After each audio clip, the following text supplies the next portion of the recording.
Into এ, আমাকে এটা বুঝতে হবে। এবার অ্যারিথমেটিকে কি হয়, অ্যারিথমেটিকে এরকম থাকে, 10 থাকে, তাই 10 ইকুয়াল টু কত, 2 ইন্টু 5। তাহলে এইখানে এর ভ্যালুটা কত, এর সাথে যদি আমি তুলনা করি এর ভ্যালু 5। কিন্তু আমাদের অ্যালজেব্রাতে এর কোনো পার্টিকুলার ভ্যালু থাকে না, মানে এটা হচ্ছে জেনারেল, মানে এর অনেক রকম ভ্যালু হতে পারে। আর এটা কি হলো, এইখানে একটা নির্দিষ্ট নাম্বার বসেছে, এটা হচ্ছে পার্টিকুলার। তাহলে অ্যারিথমেটিক কি করে, অ্যারিথমেটিক কিছু নির্দিষ্ট নাম্বার দিয়ে ম্যাথ করে, আর অ্যালজেব্রা কি একই ম্যাথ করে কিন্তু সেটাকে জেনারেল ধরে নেয়। এখানে 5 বা 10 কোনো সংখ্যা না, 5-এর জায়গায় 10 হতে পারে, 10-এর জন্য জায়গাতে 20 হতে পারে, 20-র জায়গাতে 30 হতে পারে। ঠিক আছে, তো আজকে তার উপরেই আমরা বলেছি যে প্র্যাকটিক্যালি আমরা অঙ্ক করব, সেই জন্য কোনো লেকচার চলবে না, খাতা কলম নিয়ে তোমরা বসে যাও, করতে থাকো, করতে করতে অঙ্ক এমনিই শিখে যাবে। তারপরে আমরা এবার কি করছি, 2a মানেটা কি, মানেটা হচ্ছে 2 ইন্টু এ।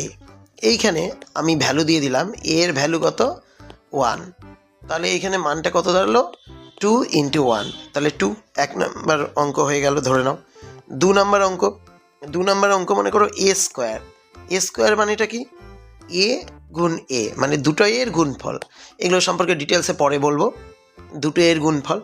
তাহলে কথার কথা, এইখানে যেমন এ ধরেছিলাম 1, এখানে এ ধরলাম 5, তাহলে কি হলো 5 ইন্টু 5, তাহলে কত হয়ে গেল 25। একইভাবে 3 নাম্বার, এইখানে যে 3z আছে, তো 3z মানে কি 3 ইন্টু জেড। এবার বলো তোমরা একটা জেডের ভ্যালু বলো। আচ্ছা তোমরা তো বলতে পারবে না, তোমাদেরটা তো শুনতে পাবো না।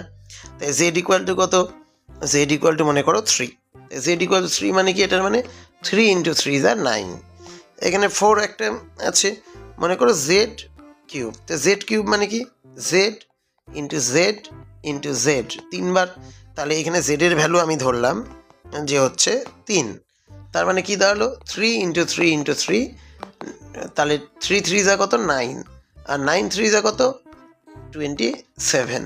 ঠিক আছে, তো 27, মানে আমাদের বেসিক্যালি উদ্দেশ্য হলো যে প্রথমে ব্যাপারগুলো বোঝা যে কোনটা কি।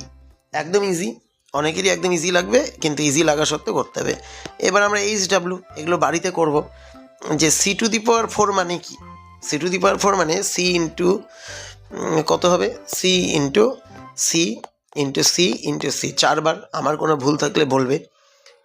তো এইখানে হচ্ছে একটা সি এর ভ্যালু আমাকে বসাতে হবে, তো আমি এখানে তোমাদের দিলাম সি এর ভ্যালু হচ্ছে 4। তাহলে বলো এটার ভ্যালু কত হবে, তোমরা পুট করে তোমরা কমেন্ট করবে। তারপরে হচ্ছে 4c, 4c মানে কি, 4c মানে 4 ইন্টু সি। তাই 4 ইন্টু সি যদি হয়, তাহলে এইখানে সি এর ভ্যালু যদি 4ই হয়, তাহলে কত হবে, সি এর ভ্যালু কিন্তু সেম 4।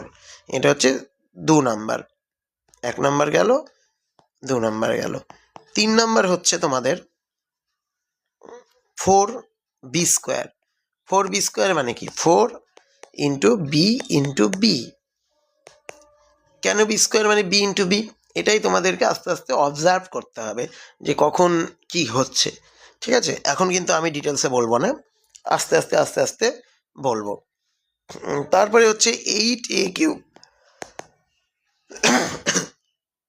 8a কিউব মানে কি হবে 8 ইন্টু এ ইন্টু এ ইন্টু এ। তারপরে হচ্ছে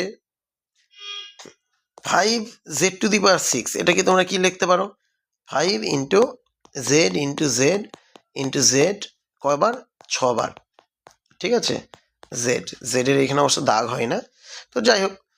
তো কার কি মান ধরতে পারি আমি ভ্যালু, আমি যেমন বললাম সি মানে ধরলাম 4 ধরে অঙ্কটা করো, বি মানে ধরে নাও, বি মানে 3 ধরে নাও, এ মানে ধরে নাও, এ মানে ধরে নাও হচ্ছে কিছু একটা ধরে নাও 2 ধরে নাও, জেড মানে ধরে নাও হচ্ছে 1।